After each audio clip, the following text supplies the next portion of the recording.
Good morning વિદ્યાર્થી મિત્રો. ધોરણ 11 કોમર્સ વિષય છે આંકડાશાસ્ત્ર. ગયા વિડિયોની અંદર આપણે વિભાગ ડી વિશે ચર્ચા કરી હતી. આજે વિભાગ ઈ નો પહેલો દાખલો છે. નીચેના પ્રશ્નોના માગ્યા પ્રમાણે ગણતરી કરી જવાબ આપો. પહેલું આપ્યું છે કે ભાષાની 50 ગુણની જોડણી કસોટીમાં 30 વિદ્યાર્થીઓએ મેળવેલ ગુણનું આવૃત્તિ વિતરણ નીચે મુજબ છે. આ માહિતી પરથી આવૃત્તિ વિતરણનું સરેરાશ વિચલન શોધો. શું શોધવાનું છે ભાઈ? આપણે સરેરાશ વિચલન શોધવાનું છે. તો સરેરાશ વિચલન આપણે શોધવા માટે આપેલી માહિતી શું છે? તો કે ગુણ આપ્યા છે, વિદ્યાર્થીની સંખ્યા આપી છે. બરાબર, 30 વિદ્યાર્થીઓ આપણને સ્પષ્ટતા કરેલી છે, એટલે કે વિદ્યાર્થીઓની કુલ સંખ્યા કેટલી છે? 30 જેટલી. બરાબર, તો હવે આપણે સરેરાશ વિચલનનું સૂત્ર તમને આવડવું જોઈએ ભાઈ. તો અહીંયા આગળ સરેરાશ વિચલન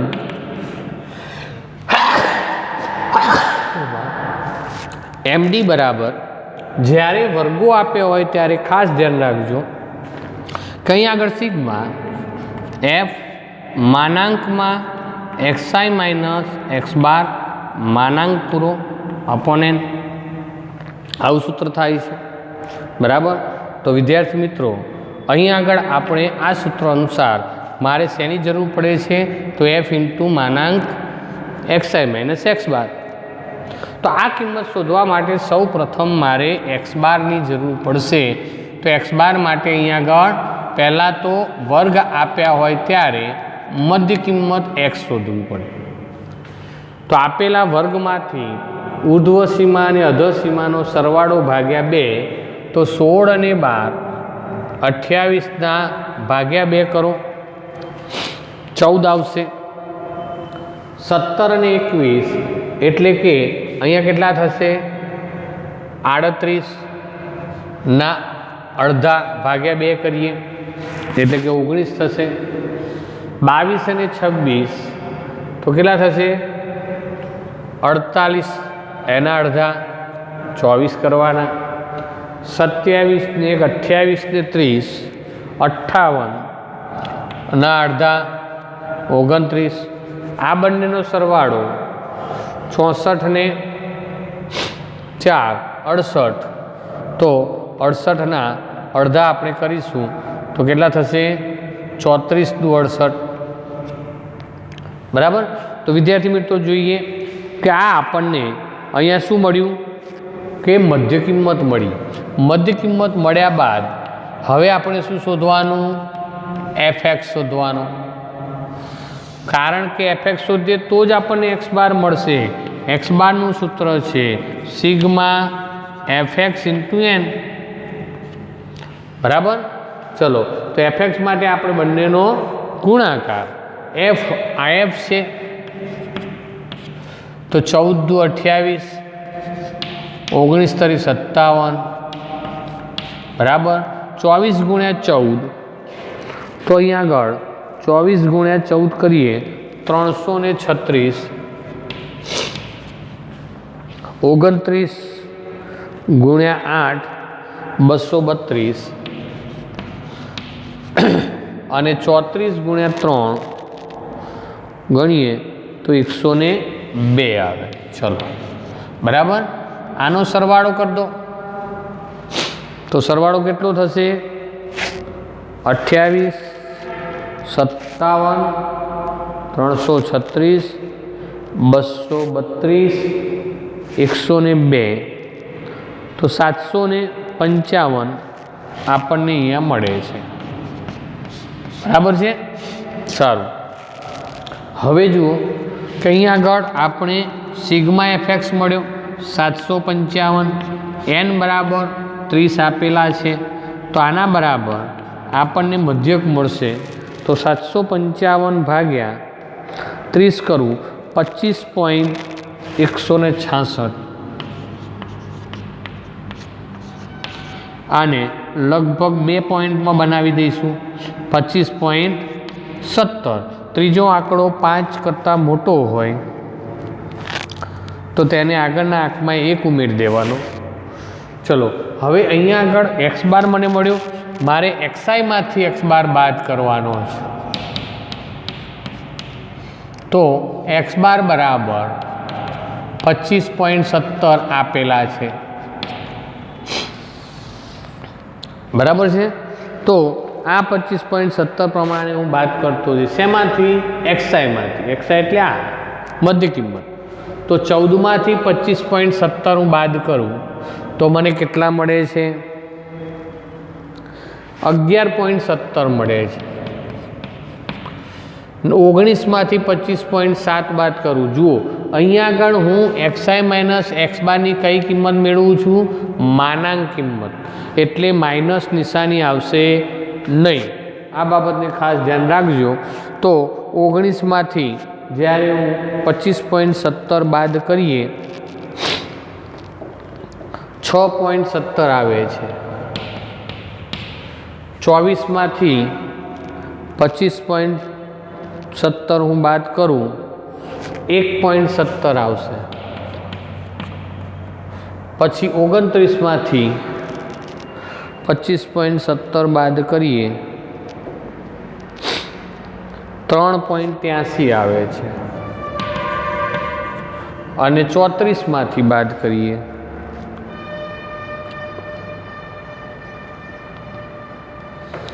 8.83 આવે છે, બરાબર છે.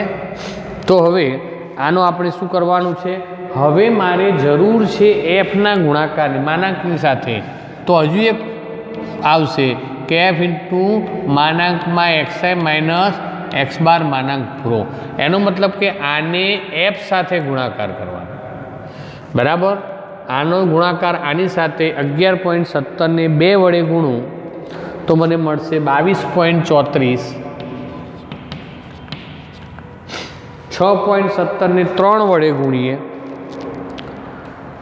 તો 18.51.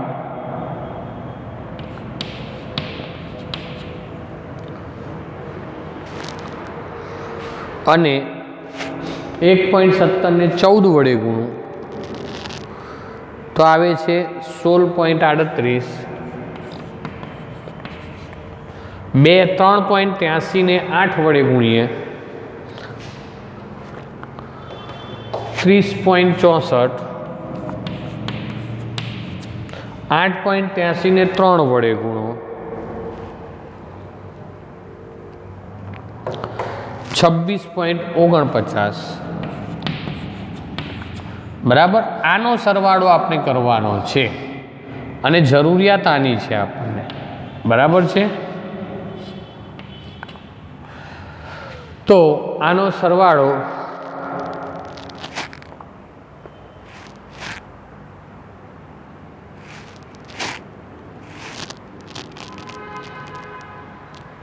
$114.36 થાય છે, બરાબર. તો આપણને આ સિગ્મા એફ ઇન્ટુ માનાંકમાં એક્સઆઈ માઇનસ એક્સ બારની કિંમત મળી ગઈ. તો આની અંદર 114.36 ભાગ્યા n બરાબર 30, આ n બરાબર છે. તો એમડીની કિંમત આપણને મળી જશે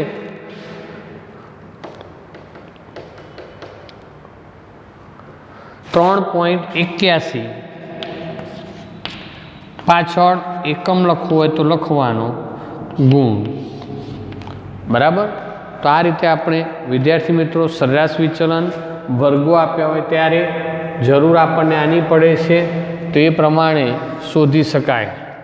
ચલો બીજો દાખલો, બરાબર છે. બીજા દાખલામાં આપણને શું કહ્યું છે? તો નીચેના 50 કંપનીઓના જાહેરાત ખર્ચના આવૃત્તિ વિતરણ પરથી કંપની દીઠ જાહેરાત ખર્ચનું ચતુર્થક વિચલન શોધો. ક્યુડી શોધવાનું છે, બરાબર. તો ક્યુડી શોધવામાં આપણને સૌપ્રથમ આપણને વર્ગ આપ્યા છે. વર્ગની અંદર કયા કયા છે? 0 થી 5, 5 થી 15, 15 થી 30, 30 થી 40, 40 થી 60 અને 60 થી 100 જુઓ। ત્યાર પછી બાજુમાં એફ આપેલો છે, કેટલો છે 3, 8, 15, 10, 8 અને 6 બરાબર છે। તો આપણને આટલી માહિતી આપી છે। ક્યુડી શોધવાનો છે। વિદ્યાર્થી મિત્રો આપણને ખબર હોવી જોઈએ કે ક્યુડી શોધવા માટે શું જરૂર પડશે, બરાબર। ચતુર્થક વિચલન છે, ચતુર્થક વિચલન શોધવામાં Q1 અને Q3ની જરૂર પડે। Q1 અને Q3 એ સ્થાનીય માપો છે, ચતુર્થકો છે, માટે મારે અહીંયા આગળ માત્ર ને માત્ર CFIની જરૂર પડે, CFની, બરાબર। અને CF એટલે કે FIનો સરવાળો। તો પહેલામાં 3 ના 3, 3 માં 8 ઉમેરું 11, 11 માં 15 ઉમેરીએ 26, 26 માં 10 ઉમેરું 36, 36 માં 8 ઉમેરીએ 44, એમાં 6 ઉમેરું તો 50। આનો સરવાળો 50 હશે, n બરાબર 50, બરાબર। તો અહીંયા મને CF મળી ગયો। હવે આ CF પરથી મારે હવે શું કરવાનું, Q1 શોધવાનું છે। તો વિદ્યાર્થી મિત્રો જ્યારે અહીંયા આગળ અસતત આવૃત્તિ વિતરણ હતું ત્યારે ડાયરેક્ટ આપણને મળી જતું। વર્ગોવાળું આવૃત્તિ વિતરણ હોય ત્યારે Q1 નો વર્ગ નક્કી કરવો પડશે। શું કરવો પડે, Q1 નો વર્ગ બરાબર શું શોધવાનું, જે કૌંસમાં n/4, આ પ્લસવાળું સૂત્ર નહીં આવે, વર્ગ હોય ત્યાં આગળ પ્લસવાળું સૂત્ર આવતું નથી। મૂળ અવલોકન, બરાબર છે, સારું। તો અહીંયા શું થશે, જેની કિંમત Q1 માટે 1 જ ગણાય, n બરાબર 50 ભાગ્યા 4 બરાબર અહીંયા શું થશે, 50 ભાગ્યા 4 એટલે કે અહીંયા 12.5 માં અવલોકનની કિંમત આપણે શોધવાની થશે। CFIમાં 12.5 શેમાં સમાયેલા છે, 26માં। તો 26ની સામેનો જે વર્ગ છે આ વર્ગને Q1 નો વર્ગ ગણાય। કયો છે, 15 થી 30નો। તો અહીંયા આગળ Q1 નો વર્ગ એ આપણને 15 થી 30 મળશે। તો વર્ગ બરાબર 15 થી 30। હવે ધ્યાન રાખો વિદ્યાર્થી મિત્રો, આ વર્ગો કેવા છે, નિવારક છે કે અનિવારક, તો કે નિવારક છે। પ્રથમ વર્ગની ઉર્ધ્વ સીમા બીજા વર્ગની અધઃ સીમા બને છે। તો નિવારક હોય તો એમનું એમ લખવું, જો આ વર્ગો અનિવારક હોય તો આપણે પોઈન્ટમાં લખવાનો વારો આવશે। આ બાબતને ખાસ ધ્યાન રાખજો। હવે મારે Q1 નું સૂત્ર મૂકવાનું L વાળું, L પ્લસ જે n/4 minus CF upon F ગુણ્યા C। આ સૂત્ર દ્વારા આપણે Q1 શોધી શકીએ। L બરાબર શું લેવાનું, તો કે L બરાબર Q1 ના વર્ગની અધઃ સીમા કેટલી આવશે, 15 વત્તા JN/4 આપણે ઉપર શોધેલું જ છે, કેટલું મળ્યું 12.5 માઇનસ CF બરાબર શું લેવું, એના ઉપરની અહીંયા આગળ જે CFI છે એ CF આપણે કિંમત લઈશું। તો 11, F બરાબર શું લેવાનું, તો કે જે તે વર્ગની આવૃત્તિ એટલે કે 15 છે, તો અહીંયા 15 લઈશું ગુણ્યા C બરાબર શું લેવું, બરાબર। તો C બરાબર અહીંયા આગળ આપણને જે વર્ગ મળ્યો છે, આ વર્ગની જે વર્ગ લંબાઈ છે એ વર્ગ લંબાઈને ધ્યાનમાં લેવાની। તો 15 થી 30 છે, વર્ગ લંબાઈ 15 થશે, તો એને આપણે ધ્યાનમાં લઈશું, બરાબર છે, સારું। તો હવે અહીંયા આગળ Q1 બરાબર શું કરવાના, 15 વત્તા 12.5માંથી 11 બાદ કરી દો તો કેટલા આવશે, 1.5 ભાગ્યા 15 ગુણ્યા 15. જુઓ અહીંયા આગળ આપણે ડાયરેક્ટ 15 ઉડી જશે બરાબર Q1 ની કિંમત 15 વત્તા 1.5 16.5 જેટલી અહીંયા આગળ Q1 ની કિંમત મળે છે બરાબર. અહીંયા આપણને એકમ જાહેરાત ખર્ચ 1000 રૂપિયામાં આપ્યો છે તો અહીંયા આગળ 1000 એવો શબ્દ વાપરવો, એકમ જે આપ્યો હોય એ લખવાનો છે. ચલો Q3 શોધવો છે તો Q3 નો પહેલાં શું કરવાનો?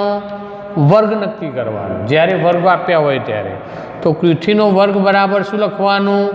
JN/4 અથવા તો 3N/4 માં અવલોકનની કિંમત બરાબર છે. તો આવી કિંમત શોધવા માટે શું કરીશું? 3/50/4 બરાબર અહીંયા શું આવશે? 12.5 ગુણ્યા 3 12 36 ને 1 37.5માં અવલોકનની કિંમત થાય. જોઈ લો બરાબર છે. 37.5માં અવલોકનની કિંમત શેમાં જોવાની? તો કે CFIમાં જોતા Q3 નો વર્ગ કયો મળે? 37.5 CFમાં ક્યાં સમાયેલા છે તમારે જોવું પડે. તો આ CFની અંદર 44ની અંદર આપણે 37.5 સમાયેલા છે, 36માં નથી બરાબર. તો આ Q3 નો વર્ગ થયો. ઓકે, તો Q3 નો વર્ગ આપણને મળશે 40 થી 60નો. ચલો 40 થી 60 મળે. Q3 નું સૂત્ર L plus 3/N/4 minus CF upon F ગુણ્યા C. અહીં L બરાબર કેટલા લેવાના?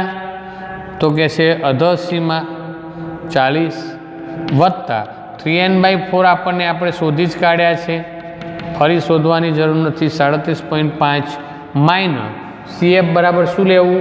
આના ઉપરની CFI લેવી એટલે કે 36 ભાગ્યા F બરાબર જે તે વર્ગની વર્ગ લંબાઈ. આ F જે તે વર્ગની આવૃત્તિ સોરી તો અહીંયા 10 ગુણ્યા વર્ગ લંબાઈ જે તે વર્ગની વર્ગ લંબાઈ કેટલી આવશે? તો કે 40 થી 60 છે 20 થશે. 40 વત્તા 1.5 ભાગ્યા 10 ગુણ્યા 20 બરાબર મીંડી ગઈ. 40 વત્તા 1.5 ગુણ્યા 2 કરો તો કેટલા થશે? 3. તો Q3 બરાબર 43 જવાબ આવશે. પાછળ 1000 બરાબર છે. તો આ રીતે આપણે Q3 શોધી શકીએ. હવે બંને મળ્યું તો QD નું સૂત્ર એ આપણે જાણીએ જ છીએ કે QD બરાબર શું થશે? Q3 માઇનસ Q1 ભાગ્યા 2. Q3 મને મળ્યો 43, Q1 મને મળે છે કેટલો મળે છે? 16.5 ભાગ્યા 2 બરાબર 43માંથી 16.5 બાદ કરો બરાબર છે.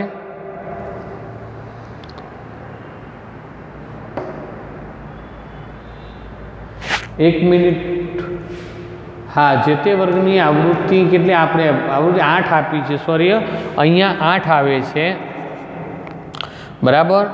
એટલે 8 પ્રમાણે જવાબ આનો થશે કેટલો?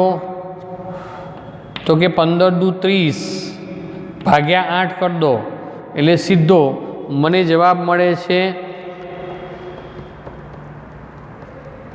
30 ભાગ્યા 8 કરું તો 3.75 મળે છે. એટલે કે અહીંયા આનો જવાબ મને મળશે 43.75,000 બરાબર. તો અહીંયા ધ્યાન રાખજો ગણતરીમાં ક્યાંક આવું ભૂલ ન થાય. ચલો 43.75 માંથી 16.5 બાદ કરો તો કેટલા મળે છે? 27.5 મળે છે ભાગ્યા 2 બરાબર ક્યુડી આવશે તો 27.5 ભાગ્યા 2 કરીએ એટલે 13.625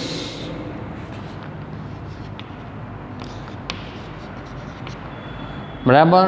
જેને લગભગ લખવું હોય તો 13.2 સ્થળ કરી દેવાના, 5 હોય તો આગળનામાં એક ઉમેરી દેવાનો તો 13.63,000 એ આપણને ક્યુડી મળે. બરાબર. તો આ બાબત ખાસ ધ્યાન રાખજો વિદ્યાર્થી મિત્રો. જે તે વર્ગની આવૃત્તિ છે આપણે આ વર્ગ છે આપણે આની આવૃત્તિ લઈ લીધી હતી એટલે આ ખાસ ધ્યાન રાખો. અહીં 8 છે બરાબર, એટલે એના પ્રમાણે આપણને ક્યુડી આ મળી જશે. ઓકે, જય સ્વામિનારાયણ. આપણે વધુ આવતા વિડીયોમાં બીજા દાખલા જોઈશું. જય સ્વામિનારાયણ.